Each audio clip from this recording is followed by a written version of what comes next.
Greek লেখক Homer তার Iliad বইতে লিখে গেছেন, রিভেঞ্জ ইজ সুইট, অর্থাৎ কিনা প্রতিশোধ খুব উপাদেয়। আর সেই প্রতিশোধটাই যদি কয়েক দশক ধরে একটু একটু করে সাজিয়ে নেওয়া যায় তাহলে তো আর কোনো কথাই নেই। সেই যেমন সিনেমাতে দেখা যায় শুরুতে হিরো অনেক অন্যায় অবিচারের সম্মুখীন হয়, তারপর একদম চুনচুনকে বদলা নেয় সিনেমার শেষের দিকে গিয়ে। একদম সেই রকম একটা বদলার গল্প নিয়েই আজকে হাজির আপনাদের সামনে। শুধু এখানে হিরো বা ভিলেনরা মানুষ নয়, দেশ। আর গল্পটার প্রেক্ষাপট 2.5 ঘন্টা সিনেমা নয়, প্রায় 200 বছর। থাম্বনেইলটা দেখে অনেকেই বুঝে গেছেন কোন দেশের কথা বলছি, তাই আর বেশি না টেনে একেবারে সোজা গল্পতে আসছি। চীন আমাদের শত্রু হলে এটা কিন্তু বুঝতে হবে যে অর্থনৈতিক দিক দিয়ে, রাজনৈতিক দিক দিয়ে, সামরিক দিক দিয়ে, সব দিক দিয়ে আজ কিন্তু একটা অদম্য শক্তি হয়ে উঠেছে। কোনো যুদ্ধ না করে শুধু নিজেদের কর্মক্ষমতাকে উন্নত করে। আজকের এপিসোড সেই ইতিহাসকে ঘিরেই, যে চীনের জাতীয়তাবোধ আর চীনকে সব দিক দিয়ে শক্তিশালী করেছে শুধু নয়, 200 বছরের অপমানের প্রতিশোধ নিতে সাহায্য করেছে। আমাদের ভারতীয়দের তাহলে কি শেখা উচিত তাদের থেকে? ওদের কমিউনিস্টরা ওদের ন্যাশনাল ইন্টারেস্টের জন্য কাজ করে, ওদের ন্যাশনাল ইন্টিগ্রিটির জন্য কাজ করে, কেন আমাদের কমিউনিস্টরা তাদের জন্মলগ্ন থেকে আমাদের দেশকে দুর্বল করার চেষ্টা করছে, আমাদের দেশকে টুকরো করার চেষ্টা করছে, আজও করে চলেছে টুকরে টুকরে গ্যাং। চেষ্টা করব অল্প সময়ের মধ্যে যতটা কভার করতে পারি। আপনারা কমেন্ট করে জানাতে কিন্তু ভুলবেন না যে চীনের ব্যাপারে ভারতের কি স্ট্র্যাটেজি নেওয়া উচিত। নেহরুর মতো ইন্দি চিনি ভাই ভাই, নাকি কোনোভাবেই চীনের কবলে না পড়া উচিত? সতর্কভাবে বাণিজ্য সম্পর্ক বজায় রেখে বর্ডারের সমস্ত ডিসপিউটগুলো আছে সেগুলোকে সুরাহা করা উচিত, নাকি আমেরিকার সঙ্গে সম্পর্ক মজবুত করতে চীনকে ডাম্প করা উচিত? অনুরোধ করব লাইক, শেয়ার আর সাবস্ক্রাইব করতে, যাতে এই ধরনের ভিডিও আপনাদের কাছে আর আপনাদের মতো অনেকের কাছে পৌঁছতে পারে।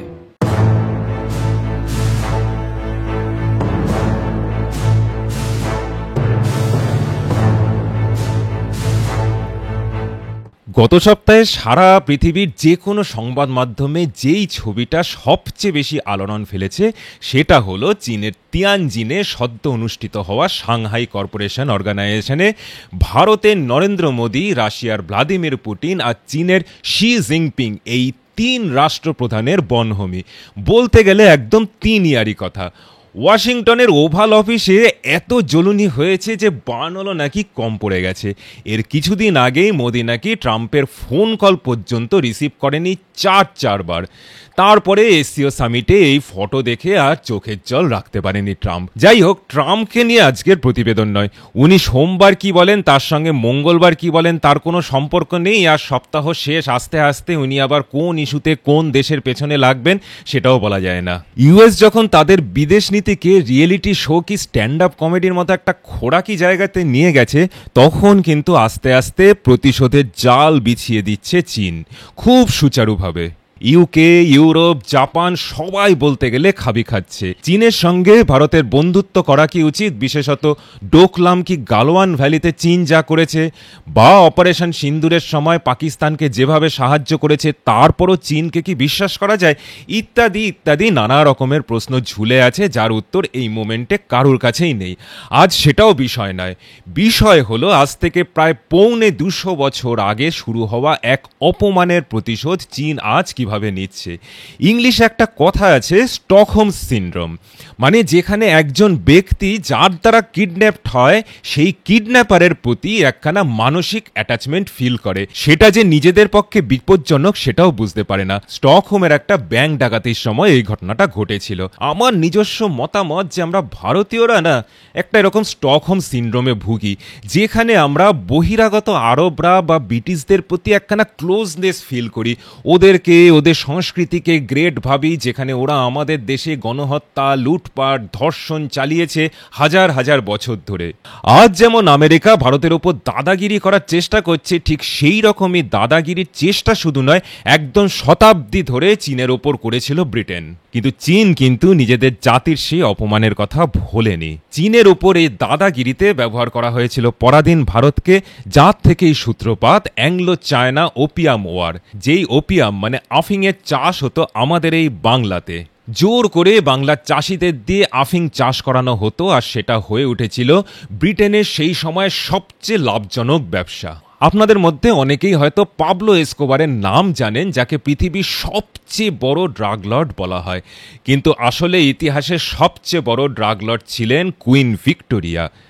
নিজে একজন মারাত্মক ড্রাগ অ্যাডিক্ট তো ছিলেনই, তার সঙ্গে তার নিজস্ব ড্রাগ নেটওয়ার্ক তখন পৃথিবীর বিভিন্ন জায়গাতে ছড়িয়েছিল। এরপর যখন ভিক্টোরিয়া মেমোরিয়ালে যাবেন তখন জানবেন যে পৃথিবীর ইতিহাসের সবচেয়ে বড় ড্রাগ লর্ড আজকের দিনে হলে যার ফাঁসি কি যাবজ্জীবন হতে পারত, সেই রকম একটা নরকের কীটের মেমোরিয়াল ওটা। সেটা নিয়েই আমাদের বাঙালির কত রকমের আধিক্যতা, যার জন্য বাঙালি চাষিদের অর্থনৈতিক চাপে জীবন দিতে হলো, তাকেই মাথায় তুলে নাচি আজকের যুগের জেনারেশন। চীন কিন্তু তাদের পূর্বপুরুষদের অপমানের কথা, যন্ত্রণার কথা ভোলেনি। আর এখানেই বলবো চাণক্য কি বলে গেছে, নিজের শত্রুর যে স্ট্রেংথ রয়েছে তার থেকে শিক্ষা নেওয়া। চীনকে যদি আমরা শত্রুও ভাবি, তাও কিন্তু আমাদেরকে বুঝতে হবে যে ওরা আজ কিভাবে দুনিয়ার তাবর তাবর শক্তির ঘুম কেড়ে নিয়েছে। চীনের পূর্বপুরুষরা হয়তো আজকের চীনাদের দেখে গর্বিতই বোধ করবেন, তাদের অপমানের শোধ আজকের চীন কিন্তু নিচ্ছে। কিন্তু আমাদের পূর্বপুরুষরা যারা শতাব্দীর পর শতাব্দী অত্যাচারিত হয়েছিলেন, তারা কি আমাদের ভারত তাদের অপমানকে ভুলে গেছে? এটা দেখে গর্বিত হবেন? কমেন্ট করে জানাতে ভুলবেন না। আজ যেরকম আমেরিকা ভারতের ওপর চেষ্টা করছে, সেই রকমই একদিন চীনকে অপমানজনক ট্রিটি সাইন করতে বাধ্য করেছিল ব্রিটেন, যাকে বলা হয় ট্রিটি অফ নানকিং। এক এক করে হংকং, কোরিয়া, তাইওয়ান চীনের থেকে আলাদা করে দেওয়া হয়েছিল। ব্রিটেন আর ফ্রেঞ্চরা একজোট হয়ে জ্বালিয়ে দিয়েছিল বেইজিং এর সামার প্যালেস, যা ছিল চীনের ওপর সবচেয়ে বড় কালচারাল ভ্যান্ডালিজম, অনেকটাই বখতিয়ার খলজির নালন্দা, বিক্রমশিলা, ওদন্তপুরী ধ্বংস করার মতো। পার্থক্য হলো যে আমরা সেই নরখাদক বখতিয়ার খলজিকে স্মরণ করে জায়গাটার নাম দিয়েছি বখতিয়ারপুর। চীন কিন্তু জেনারেশন আফটার জেনারেশন সেই ক্ষতকে লালন করেছে বুকের মধ্যে, আজ তার শোধ নিচ্ছে। আমাদের উত্তরবঙ্গের ওপর যে ভিডিওটা আছে সেটা যদি না দেখে থাকেন তাহলে দেখার অনুরোধ রইল, কারণ সেখানে এই নরখাদক বখতিয়ার খলজির ওপর কিভাবে আমাদের উত্তরবঙ্গ এবং আসামের রাজা পৃথু প্রতিশোধ নিয়েছিল তার ইতিহাস বলা আছে। যাই হোক, ফিরে আসি আসল গল্পে।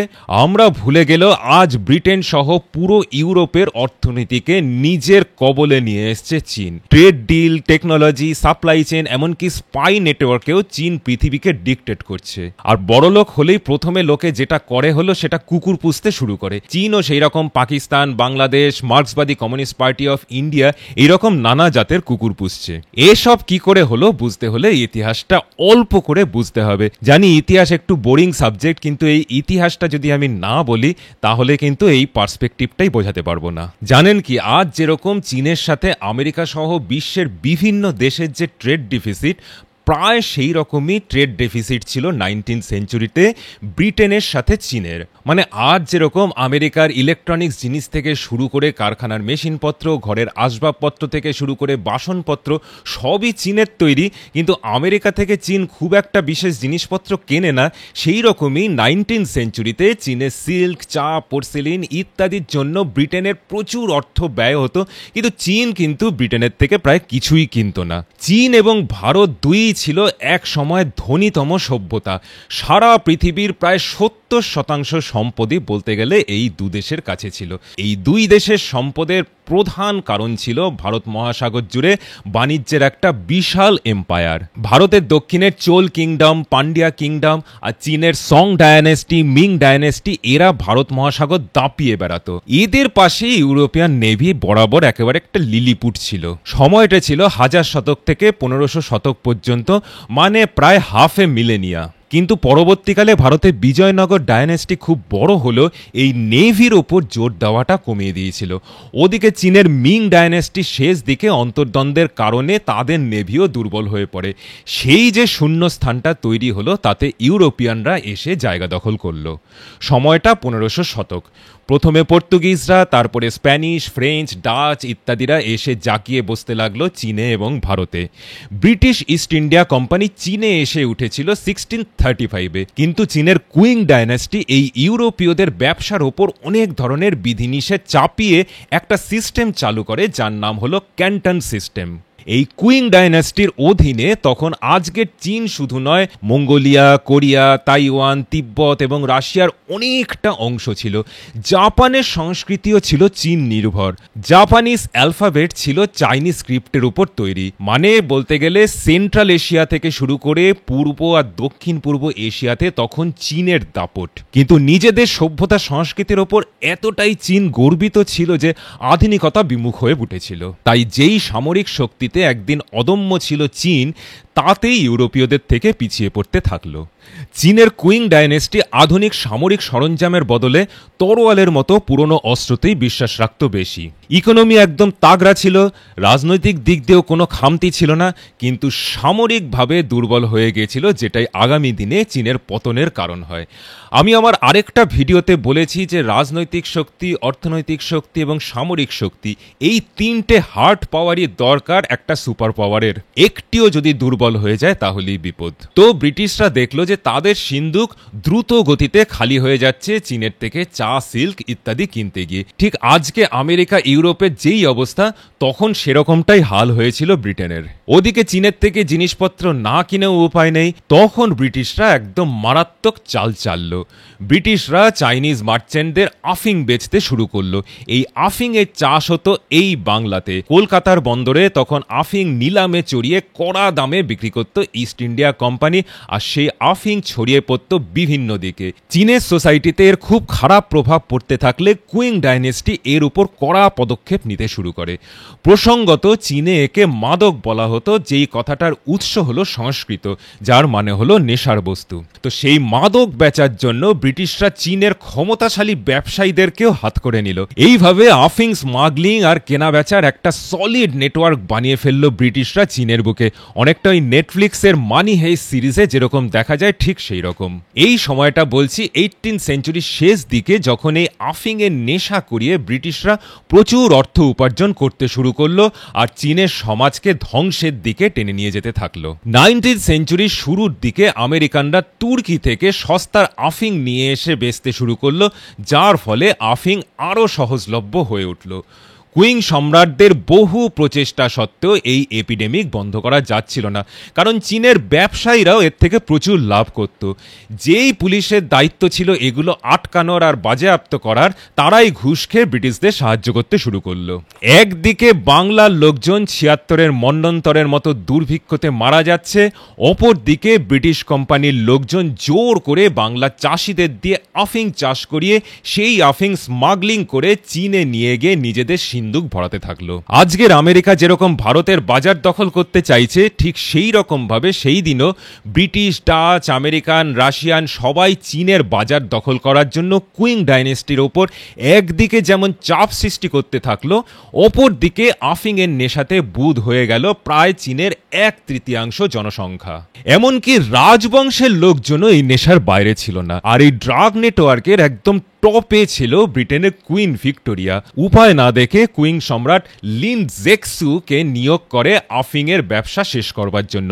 এই লিন জেক্সু একটা লেটার লেখেন রানী ভিক্টোরিয়ার কাছে, যাতে রানীর নীতিবোধের উদয় হয় আর এই ব্যবসা তিনি বন্ধ করেন। কিন্তু ব্যাপারটা অনেকটা কিরকম বলুন তো, এই বাংলাদেশের ইউনুস চাচাকে বলার মতো যে উনি আর ওনার বর্বর সাঙ্গপাঙ্গরা যেন হিন্দুদের ওপর অত্যাচার বন্ধ করে।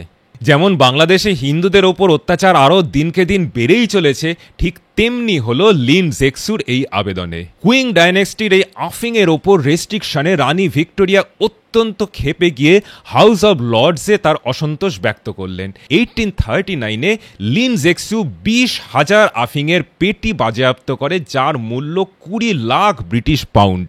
এরপর ব্রিটেনের প্রাইম মিনিস্টার মেলবোর্নের নেতৃত্বে ক্যাবিনেট ডিসাইড করলো চীনের সাথে যুদ্ধের প্রস্তুতি নেবার। ইস্ট ইন্ডিয়া কোম্পানিকে নির্দেশ দেওয়া হলো চীনের সাথে যুদ্ধের জন্য প্রস্তুত হওয়ার জন্য আর ব্রিটিশ সৈন্যদের মধ্যে ভারতীয়দের রিক্রুট করবার জন্য, যাদের মধ্যে বেশিরভাগই বাঙালি ছিল। এর ফলশ্রুতি হলো চীন আর ব্রিটিশদের মধ্যে ফার্স্ট ওপিয়াম ওয়ার, যা চলেছিল 1842 পর্যন্ত, যেখানে ব্রিটিশদের জয় হয় তাদের উন্নত সামরিক সরঞ্জামের জন্য। এরপরে নানকিং ট্রিটি সাইন করতে বাধ্য হয় চীন, যাতে চীনকে বহু পরিমাণ অর্থ ক্ষতিপূরণ দিতে হয় ব্রিটিশদের আফিং ব্যবসার ক্ষতির জন্য, আর হংকং চীনের থেকে ব্রিটিশের অধীনে চলে আসে। 5টা বন্দর ব্রিটিশদের জন্য খুলে দেওয়া হয় যাতে তারা বিনা বাধাতে চীনে আফিং বেচতে পারে। ব্রিটিশদের আইনি কবচও দেওয়া হলো যাতে তারা আইন বিরুদ্ধ কোনো কাজ করলেও চীনের আদালত তাদের বিরুদ্ধে কিচ্ছু করতে পারবে না। এই নানকিং ট্রিটিকে চীনে আনইকুয়াল বা একতরফা ট্রিটি বলা হয়েছে। আজ আমেরিকা ভারতের ওপর যেটা চাইছে অনেকটা ঠিক সেই রকম। যাই হোক, লাভের গুড় খেতে বাকিরাও ঢুকে পড়ল চীনের ভেতরে। এর ফল হলো যে 1856-এ ফ্রান্স ব্রিটেনের সাথে জুড়ে চীনকে আবার আক্রমণ করলো। একে বলা হয় সেকেন্ড ওপিয়াম ওয়ার। এতেও চীনের পরাজয় ঘটল আর ব্রিটিশ আর ফ্রান্সের জয় হলো। মাঝখানে ব্রিটিশ ট্রুপ কিছুদিনের জন্য ভারতে ফিরে এসেছিল 1857-এর সিপাহী বিদ্রোহকে দমন করার জন্য। সিপাহী বিদ্রোহ শেষ হলে আবার চীনে ফেরত গিয়ে বাকি যুদ্ধটা সম্পন্ন করে ব্রিটিশ বাহিনী। এই সময় তারা একদম চীনের ভেতর পর্যন্ত ঢুকে পড়ে, বেইজিংয়ের সামার প্যালেসকে একদম বখতিয়ার খলজি স্টাইলে জ্বালিয়ে দেয়, যেখানে অসংখ্য ঐতিহাসিক সামগ্রী সহ লাইব্রেরি সব পুড়ে ছারখার হয়ে যায়। এর ফলশ্রুতি হলো ট্রিটি অফ তিয়ানজিন, যাকে দ্বিতীয় একতরফা ট্রিটি বলা হয়। এতে শুধু আফিংকে পুরো চীনে লিগালাইজ করা হলো তাই নয়, ইউরোপীয়দের দেশের ভেতর পর্যন্ত ঢুকে যা খুশি করার আইনি কবচ দেওয়া হলো। খ্রিস্টান মিশনারিদের কনভার্ট করার সুযোগ সুবিধা দেওয়া হলো। এই যুদ্ধে রাশিয়ার আমেরিকাও ব্রিটিশদের সাহায্য করেছিল, তাই লাভের গুড় খেতে তারাও ছাড়ল না। আইগুন ট্রিটির মতো একখানা আনইকুয়াল ট্রিটির মধ্যে দিয়ে আইবুন নদীর পাশে চীনের 1.5 মিলিয়ন স্কোয়ার কিলোমিটার জায়গা রাশিয়া দখল করে নেয়, যেটা আজও কিন্তু রাশিয়ার দখলে। আমেরিকাও চীনের বাজার দখল করার পুরো স্বাধীনতা পেয়ে গেল। এরপরে হাফ সেঞ্চুরি টাইম ধরে চীনের উপর চলতে থাকলো অপমানজনক শোষণ। 1897-এ জার্মানি সিংটাও দখল করে বলতে গেলে একটা জার্মান শহর বানিয়ে ফেললো। এমনকি যেই জাপানের কালচার থেকে শুরু করে বুদ্ধিজম চীনের ইনফ্লুয়েন্সে হয়েছিল, সেই জাপান চীনের উপর আক্রমণ করে বসলো 1894-এ, আর কোরিয়া আর তাইওয়ান দখল করে নিল। এখন হয়তো বুঝতে পারছেন যে চীনের আজ যে দখলদারি বা এক্সপ্যানশনিজম, তার ট্রেস কিন্তু খুঁজে পাওয়া যায় প্রায় 1 শতকের ক্রমাগত অপমানের মধ্যে, যাকে বলা হয়েছে সেঞ্চুরি অফ হিউমিলিয়েশন। 1899-এ কুইং ডাইনেস্টির মদতে একখানা জনবিদ্রোহ দেখা দেয় চীনের বক্সার রিজিয়নে, কিন্তু সেটাও দমন করে 8 নেশনের একটা অ্যালায়েন্স, যাতে ছিল UK, France, Germany, Russia, USA, Japan, Italy এবং অস্ট্রিয়া। শুধু তাই নয়, 333 মিলিয়নের ক্ষতিপূরণ দিতে হয় চীনকে, যার নাম ছিল বক্সার প্রোটোকল। 1937-এ হলো নানজিং ম্যাসাকার, যেখানে জাপানিজরা প্রায় 3 লাখ চাইনিজ সাধারণ মানুষকে হত্যা করে 6 সপ্তাহ ধরে। সব বয়সের মহিলাদের ধর্ষণ করা হয়। জাপানি সোলজাররা হেড কাটিং কম্পিটিশন করত, মানে সেই দিদি নাম্বার 1-এ যেরকম দেখেন না যে 1 মিনিটের মধ্যে কে কতটা কাজ করতে পারবে তার প্রতিযোগিতা, সেই রকমই কে কতজন চীনা সাধারণ মানুষের গলা কাটতে পারবে খুব কম সময় তার প্রতিযোগিতা করেছিল এই জাপানি সোলজাররা। এই নৃশংসতা একমাত্র আকবর বাবরদের অত্যাচারের সমকক্ষ। আমাদের দেশের কমিউনিস্ট হিস্টোরিয়ানরা আকবর বাবরদেরকে মহান বলে অভিহিত করেছেন, যাতে আমরা নিজেদেরকে হেয় করতে শিখি আর বহিরাগতদেরকে নিয়ে মাথায় তুলে নাচতে পারি।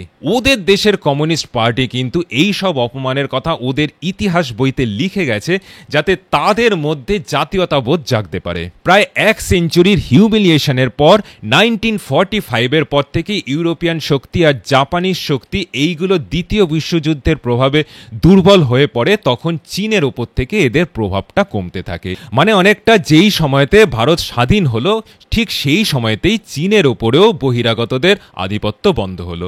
এরপরেই শুরু হলো চীনের প্রতিশোধের সূত্রপাত।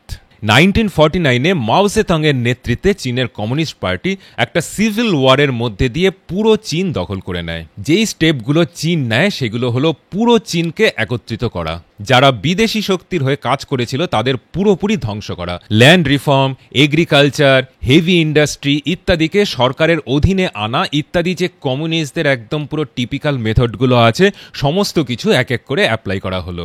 একেই বলা হয়েছিল গ্রেট লিপ ফরওয়ার্ড। আর যেটা করা হয়েছিল যে চীনের সাধারণ মানুষের মধ্যে, বিশেষ করে যুব সম্প্রদায়ের মধ্যে একটা তীব্র জাতীয়তাবোধকে জাগিয়ে তোলা, যা সামনের দিনের এক শতকের অপমানের বদলা একদম চুনচুনকে নিতে সাহায্য করেছিল। কিন্তু যত সদিচ্ছাই থাকুক না কেন, আপনি যদি একখানা ভুল গাড়ির ডিজাইন করেন তাহলে সেটা যেমন অ্যাক্সিডেন্ট করবেই, তেমনি কমিউনিজমের মতো একটা অবৈজ্ঞানিক মতবাদের ওপর নির্ভর করে এই গ্রেট লিপ ফরওয়ার্ডের ফলে যেটা হলো যে 50 মিলিয়ন লোকের মৃত্যু হলো অনাহারে। কিন্তু একটা কাজে সমর্থ হয়েছিলেন মাও, যে চীনকে বিদেশিদের কবজা থেকে সম্পূর্ণভাবে মুক্ত করা। এরপর পাওয়ারে এলেন দেং জিয়াওপিং। এর থেকেই শুরু চীনের real comeback story. Economic reform শুরু হলো, আর যার ফল হলো উপচে পড়া ফরেন ডাইরেক্ট ইনভেস্টমেন্ট। ব্রিটেনের ম্যানচেস্টার, গ্লাসগো, আমেরিকার বোস্টন, ডেট্রয়েট থেকে সারা পৃথিবীর ম্যানুফ্যাকচারিংকে চীনে শিফট করা হলো। চিপ লেবার আর এক্সপোর্টের ওপর নির্ভর করে চীনের ইকোনমি হয়ে উঠল একদম তাগড়া।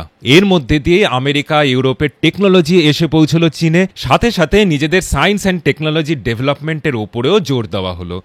2001-এ চীন WTO জয়েন করে। তারপরেই আস্তে আস্তে ফ্যাক্টরি অব দ্য ওয়ার্ল্ড হয়ে উঠল চীন।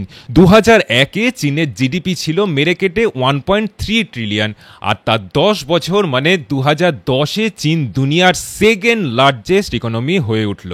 আজকের দিনে চীনের জিডিপি 17 ট্রিলিয়ন ছাড়িয়ে গেছে। পারচেজিং পাওয়ার প্যারিটিতে চীনের জিডিপি ইউএসকে অনেক পেছনে ফেলে দিয়ে আজ শীর্ষস্থানে। এই ওয়েলথ চীন নিজেদের ইনফ্রাস্ট্রাকচার, রিসার্চ, ডিফেন্স ইত্যাদিতে ব্যবহার করে পশ্চিমের সাদাদের ঘুম ছুটিয়ে দিয়েছে। দুনিয়ার সবচেয়ে ফাস্ট বুলেট ট্রেন আজ চীনে। সাংহাই, বেজিং সহ বিভিন্ন মেগাসিটির ইনফ্রাস্ট্রাকচার সাদাদের যে কোনো বড় শহরের ইনফ্রাস্ট্রাকচারকে একদম হেসে খেলে 10 গোল দেবে।